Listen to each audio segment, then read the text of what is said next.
warahmatullahi wabarakatuh.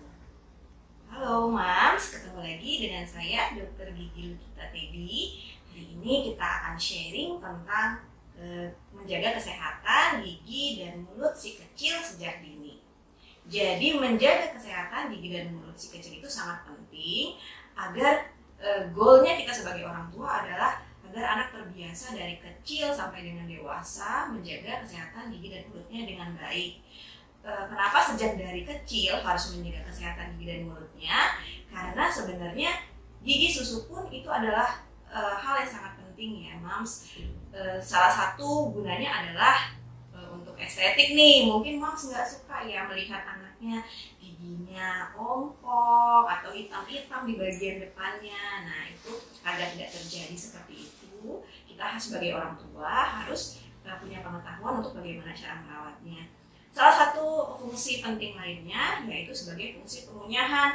Mungkin Mams ada menghadapi permasalahan anak-anak, aduh dok, anak saya ini nggak mau makan dok, gara-gara sakit gigi atau gimana. Jadi kan itu mempengaruhi pertumbuhan si kecil juga ya Mams ya.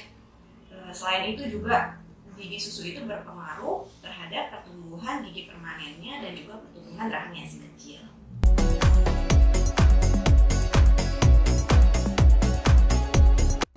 Penggunaan DOT pada bayi dan anak itu sebenarnya tidak disarankan.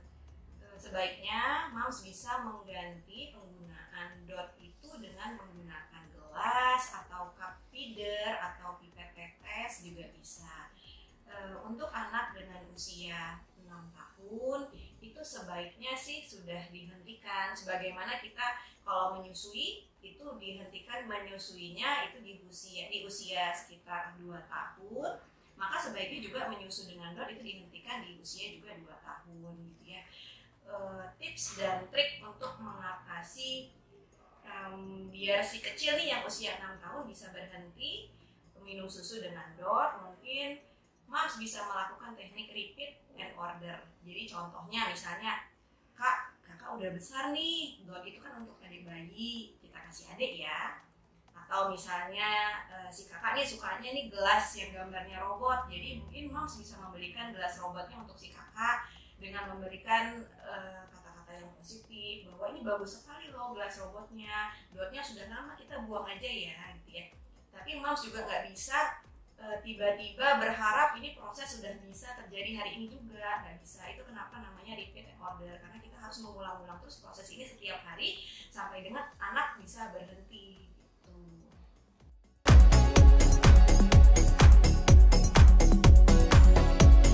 Mams, kalau mau menciptakan pengalaman menyenangkan ke dokter gigi, jadi waktu yang paling baik ke dokter gigi itu adalah sebelum anak merasa sakit, yaitu ketika gigi pertama kali tumbuh atau maksimal di umur 1 tahun, dimana gigi susunya juga sudah banyak tumbuh. Dan pada saat 1 tahun itu kemungkinan giginya belum berlubang, jadi anak belum ada rasa sakit juga. Jadi pengalaman yang dihasilkan ke dokter gigi itu pasti menyenangkan. Nggak ada treatment yang menyebabkan rasa sakit pada anak.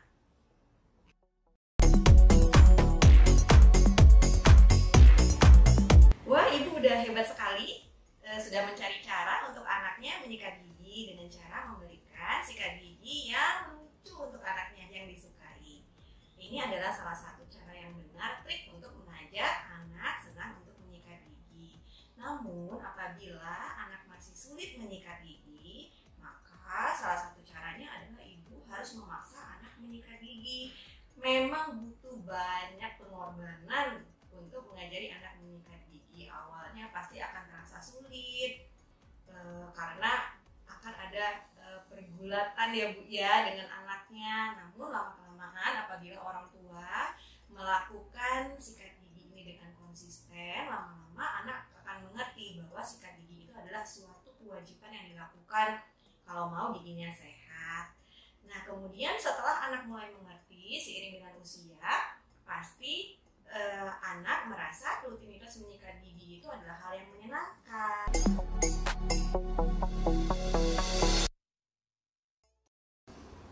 Sakit gigi pada setiap anak itu disebabkan oleh hal yang berbeda-beda dan menghasilkan diagnosa yang berbeda-beda. Jika Mams ingin mengetahui perawatannya apa, sebaiknya Mams periksakan sakit gigi anaknya ke dokter gigi ya, agar bisa ditentukan diagnosa yang tepat apa. Jadi ada pilihan perawatan yang tepat untuk sakit giginya.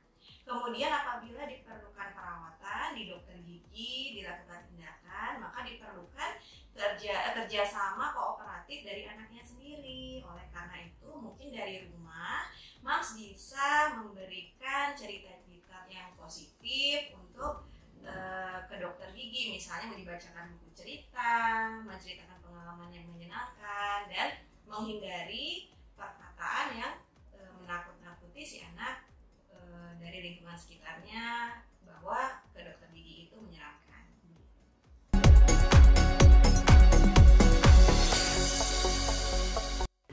Di saat gigi anak pertama kali tumbuh, itu sudah boleh diberikan pasta gigi berfluoride. Jadi ingat, pasta giginya harus yang berfluoride. Fluoride itu mengandung bahan yang bisa melapisi email gigi agar gigi anak tidak mudah berlubang. Untuk pemberiannya bisa diberikan kalau usia di bawah 3 tahun, diberikan sebesar biji beras atau membentuk smear layer, yaitu lapisan tipis di atas bulu sikat. Nah, sedangkan untuk anak sekitar usia 3 sampai dengan 6 tahun itu bisa diberikan pasta gigi sebesar biji kacang polong. Pemeriksaan gigi anak untuk pertama kali boleh diperiksakan ke dokter gigi semenjak gigi pertamanya tumbuh atau minimal anak berusia 1 tahun.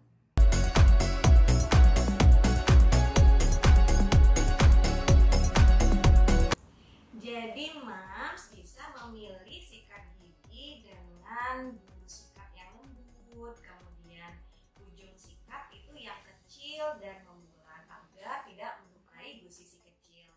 Memilih sikat gigi anak, pilihlah sikat gigi dengan bulu yang lembut, kemudian yang ujungnya kecil dan membulat agar ketika dipakai sikat giginya tidak melukai gusi anak. Kemudian dari segi pegangan sikat giginya, pilihlah pegangan yang lebar agar anak mudah untuk memegang sikat giginya.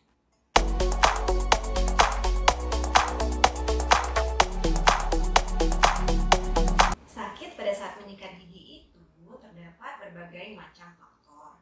Pertanyaan saya, anak ibu itu usianya berapa dan siapa yang menyikati giginya? Apakah anak sendiri, apakah orang tua?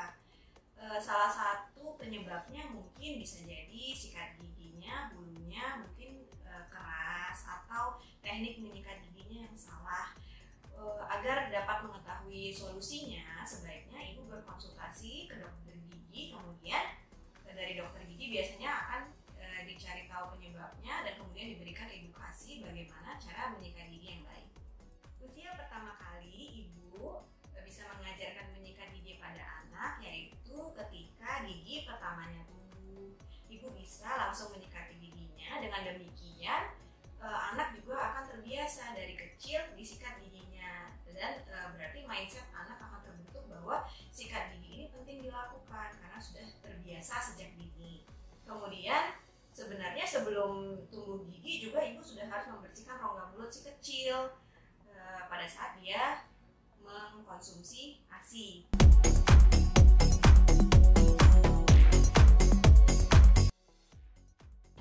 Sering Mams menanyakan, bagaimana dok gigi anak saya berkarang gitu ya, padahal anak tuh usianya masih sangat dini. Jadi terkadang Mams, kalau Mams melihat gigi anak itu ada noda kecoklatan, itu belum tentu karang gigi. Siapa tahu ternyata itu adalah lubang. Jadi lubang gigi itu terbentuk pertamanya dari bercak putih di gigi, kemudian berubah menjadi noda coklat, lalu lama-kelamaan terbentuk lubang. Nah, apabila yang terjadi adalah lubang, maka penanganannya adalah penambalan. Tapi apabila itu terjadi karang gigi, maka harus dibersihkan karang giginya. Sebaiknya untuk penanganan yang tepat, Mams harus memeriksakan anak terlebih dahulu ke dokter gigi ya.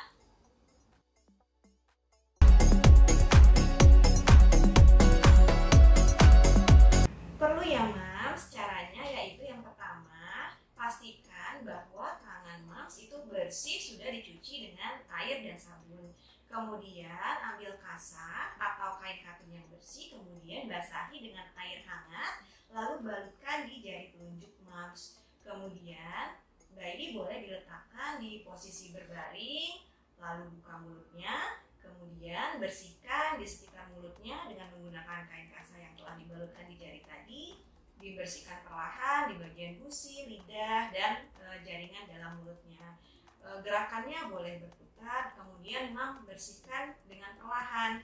Di bagian gusinya boleh diberikan pijatan-pijatan untuk menstimulasi pertumbuhan gigi susunya kelak. Yang harus dipastikan adalah mam melakukannya dengan hati-hati dan perlahan untuk mencegah iritasi pada jaringan mulut si kecil ya.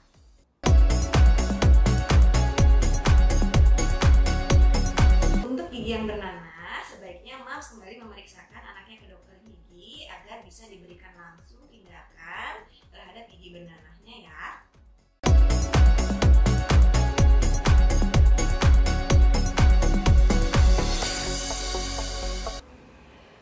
Untuk mencegah kerusakan giginya, mams pastikan menyikat gigi secara rutin, yaitu minimal di pagi hari dan malam hari sebelum tidur.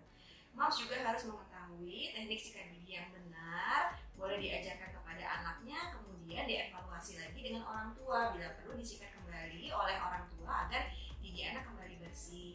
Kemudian yang paling penting biasanya anak jangan meminum susu dengan DOT. Apabila memang sudah terlanjur meminum susu formula dengan DOT, sebaiknya tidak meminum susu pada saat malam hari, yaitu sebelum tidur, kemudian anak tertidur dengan DOT masih tertinggal di mulutnya, karena ditakutkan gula yang terdapat pada susu formula itu bisa menyebabkan gigi anak berlubang.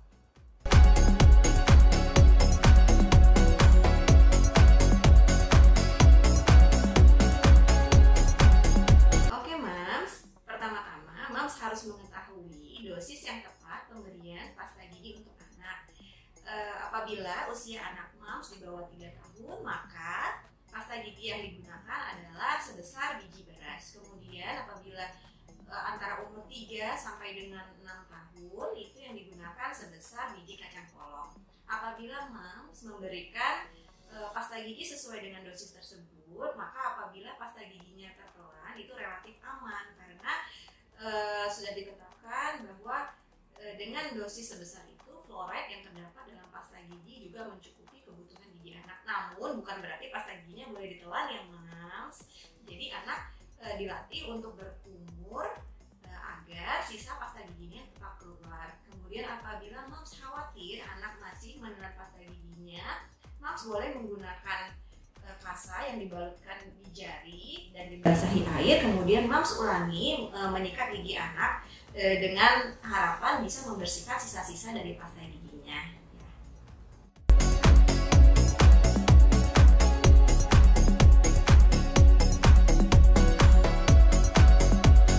Kalau tipsnya untuk memilih pasta gigi, mams hanya perlu memastikan bahwa pasta giginya berfluoride.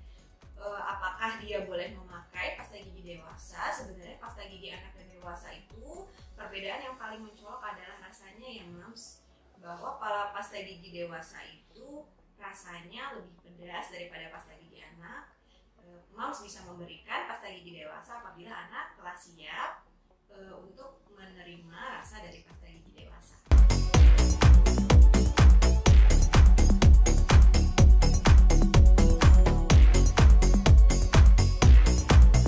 Cedera pada gigi anak pada saat masa gigi susunya itu benar bisa menyebabkan trauma pada gigi tetapnya.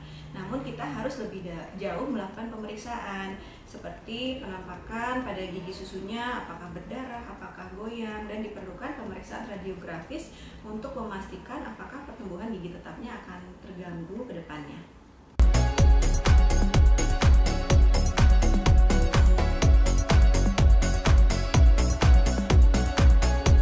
Agar si kecil mau rajin menyikat gigi, yang pertama, mams bisa mengajarkan si kecil dengan cara mengajak sikat gigi bersama-sama, karena si kecil itu adalah peniru yang ulung dari orang tuanya.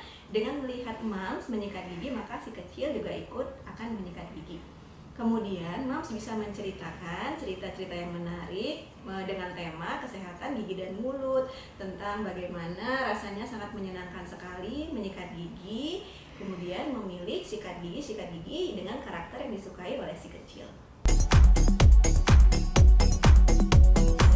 Terima kasih Mams sudah memberikan pertanyaan tentang kesehatan gigi dan mulut si kecil sejak dini.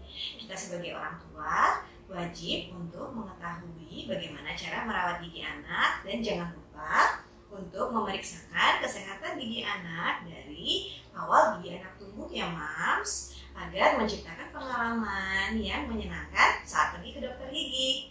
Periksakan gigi anak Anda dan keluarga setiap 6 bulan sekali ke dokter gigi.